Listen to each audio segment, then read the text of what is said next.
Ben, thanks very much for joining us. Be really interesting to get your perspective, I think, on some of the changes that you've been seeing and also, I guess, the changes to come in terms of what you're seeing in terms of transportation, in terms of the logistics side as well. Yeah, I think there's just been so much change in this industry in the last 20 years with new technologies coming into this industry. The next 10 years, I think, we'll see quite a substantial change as well. DHL as a group has been investing heavily into changing its transportation fleet and updating that. You know, one of our ambitions has been our 2050 zero emissions, and in advance of that, we've committed by 2030 to spend 7 billion euros to ensure that our carbon output comes down below a certain level. And that will require investment in all forms of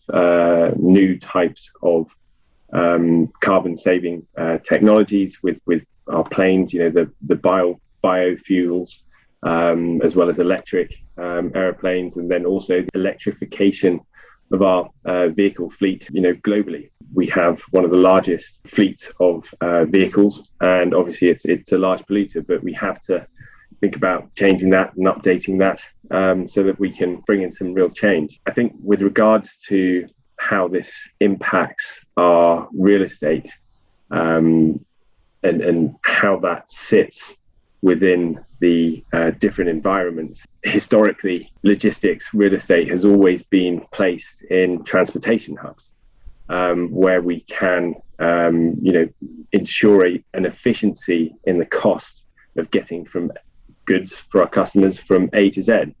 But actually that is also changing as technology and also the lack of resources, human resources, labor, has demanded it. You know, presently there is a significant labor deficit across the industry globally, and I think now there is more emphasis on groups like ourselves trying to ensure that we can capture that labor. And one way of doing that is obviously to move our facilities closer to them.